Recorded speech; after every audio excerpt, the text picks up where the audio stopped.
और ऑस्ट्रेलिया के बीच इंदौर में खेला जा रहा तीसरा टेस्ट भी पहले 2 टेस्ट मैचों की तरह आज तीसरे दिन खत्म हो जाने के आसार लग रहे थे। ऑस्ट्रेलिया को मैच जीतने के लिए केवल 76 रनों की जरूरत है, जबकि भारत को 10 विकेट की दरकार है।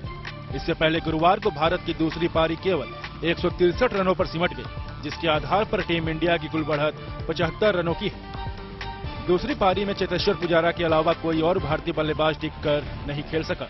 पुजारा ने टर्निंग पिच पर शानदार बल्लेबाजी करते हुए 59 रनों की पारी खेली, लेकिन बाकी के बल्लेबाज ऑस्ट्रेलियाई फिरकी गेंदबाजों के आगे नाकाम साबित हुए। नेथन लॉयन ने खतरनाक गेंदबाजी करते हुए 64 रनों पर 8 विकेट लिए। पिच पर जिस तरह की टर्न है, उसको देखते हुए ऑस्ट्रेलिया के लिए 75 रनों का टारगेट भी मुश्किल साबित हो सकता है।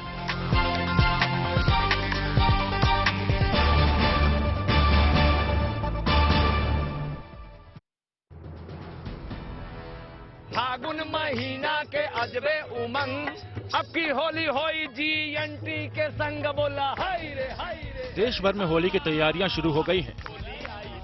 वाराणसी में रंगों के इस त्योहार को और खास बनाने के लिए गंगा घाटों पर अभी से महफिल सजने लगी है। उत्साह और मस्ती में डूबे ये कलाकार घाटों पर रंग जमा रहे हैं। रंगुला मौसम में गजब नजारा, चारों ओर गूंज रहल बा जय श्री राम का नारा बोला। शीतला घाट पर फागुन के इस महीने में पूरे साज-बाज के साथ कलाकारों ने होली गीतों से लोगों का मन मोह लिया। अरे स्वामी का समर्थन किए साइकिल वाले भतीजा। गंगा घाट पर मौजूद कलाकारों ने देश की सियासत को भी जोगीरा गीतों के जरिए खूब सुनाया। कलाकारों ने ऐसा समा बांधा कि पूरा घाट होली के गीतों और रंगों में सराबोर नजर आया। वाराणसी में एक तरफ गंगा की लहरें और दूसरी तरफ घाटों पर होली के गीतों का ये समागम अद्भुत है। काशी पहुंचने वाले पर्यटकों के लिए ये बेहद खास है।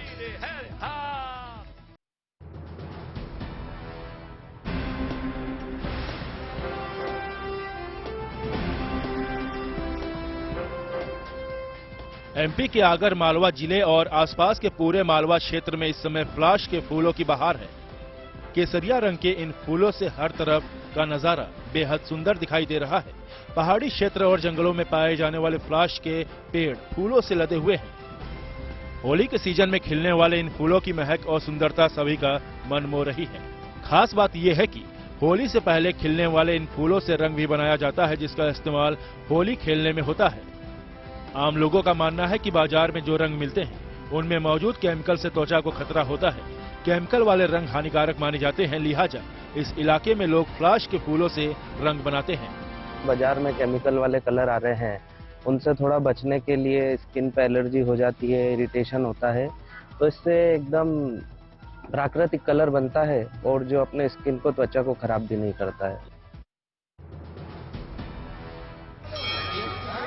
अप्रैल में शुरू होने जा रही 4 धाम की तैयारियां जोर शोर से चल रही है। यात्रा से जुड़े तमाम विभाग अपनी अपनी तैयारियों को वक्त पर पूरा करने में जुटे हैं। इन तैयारियों के तहत यात्रा पर आने वाले लोगों को कोई दिक्कत ना हो, इसके लिए तीर्थ यात्रियों की सुरक्षा और स्वास्थ्य पर इस बार खास जोर दिया जा रहा है। जानकारी के मुताबिक इस साल 4 धाम यात्रा के दौरान 2000 पुलिस वाले, 28 एसडीआरएफ टीमें और ड्रोन की तैनाती की जाएगी। साथ ही यात्रियों की सेहत की देखभाल के लिए डॉक्टर्स की कमी को पूरा करने की कोशिश शुरू कर दी गई है। तो वहीं यमुनोत्री धाम के पैदल मार्ग पर हर 1 किलोमीटर पर स्वास्थ्य केंद्र बनाने की तैयारी भी की जा रही है।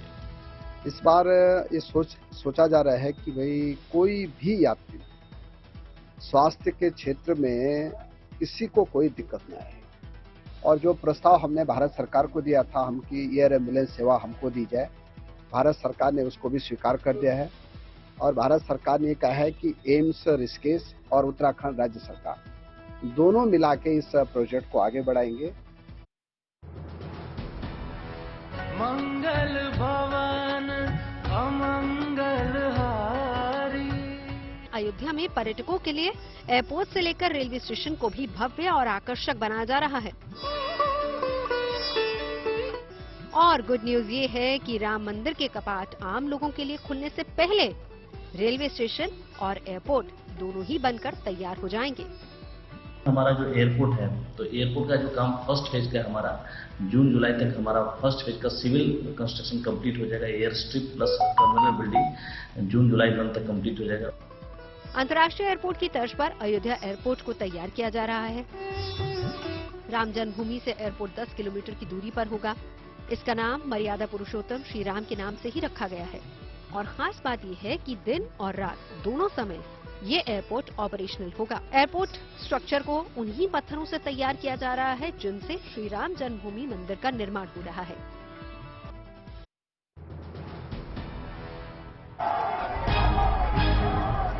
त्रिपुरा और नागालैंड में बड़ी चुनावी जीत के बाद बीजेपी में जश्न का माहौल है और जीत के बाद पीएम मोदी बीजेपी दफ्तर पहुंचे तो कार्यकर्ताओं का जोश देखते बना।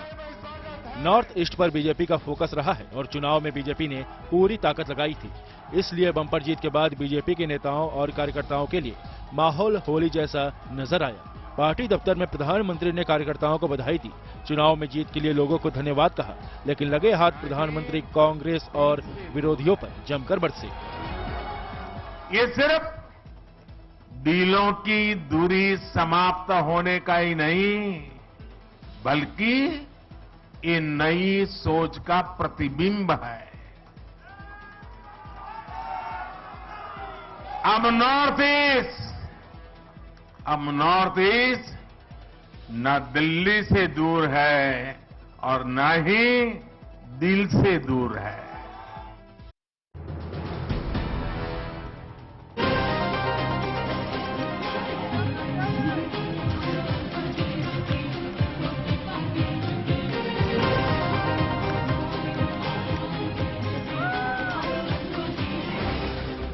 पूर्वोत्तर के 3 राज्यों में हुए चुनाव के नतीजों में त्रिपुरा और नागालैंड में एक बार फिर से बीजेपी गठबंधन की सरकार का बनना तय हो गया है। तो मेघालय में एनपीपी सबसे बड़ी पार्टी बनकर सामने आई है, लेकिन बहुमत से वो पीछे छूट गई। लेफ्ट और कांग्रेस को इन चुनावों में एक बार फिर से मायूसी ही हाथ लगी है। त्रिपुरा में बीजेपी पूर्ण बहुमत पाने में कामयाब रही, लेकिन यहाँ पहली बार चुनाव लड़ने वाली टीएमपी यानी टिप्रामोथा पार्टी ने अपने दमखम दिखाते हुए शानदार प्रदर्शन किया। त्रिपुरा और नागालैंड में जहां बीजेपी गठबंधन सरकार का बनना तय हो गया है, वहीं मेघालय में मामला फंस गया है। यहां किसी भी पार्टी को स्पष्ट बहुमत नहीं मिला, लेकिन एनपीपी पहले से ज्यादा मजबूत होकर उभरी है। गुरुवार को नागालैंड विधानसभा चुनाव के घोषित हुए परिणाम में महिलाओं ने इतिहास रच दिया है। नागालैंड में पहली बार विधानसभा में महिलाओं का प्रतिनिधित्व होगा। यहाँ 60 सालों में पहली बार 2 महिलाओं ने विधानसभा चुनाव में सफलता प्राप्त की है। उन्हीं में से एक है हेकानी जाखालू। हेकानी ने दीमापुर तृतीय विधानसभा सीट से जीत दर्ज की है। हेकानी भाजपा और एनडीपीपी गठबंधन के उम्मीदवार के रूप में चुनावी मैदान में उतरी थी। उन्होंने लोक जनशक्ति पार्टी रामविलास की अजेतो जिमोमी को 1536 वोटों से हराया है। I am very blessed. ये मेरे लिए एक सीट का फाइट नहीं था। This was about fight for women, because like you mention, आज तक हमारा लेजिस्लेटिव असेंबली में in so many years this is the first time a women is winning. Salhoutuonuo Kruse ने भी पश्चिमी अंगामी सीट से जीत दर्ज की है। उन्होंने निर्दलीय उम्मीदवार केने जाखो नखोरो को केवल 7 वोटों से हराया है।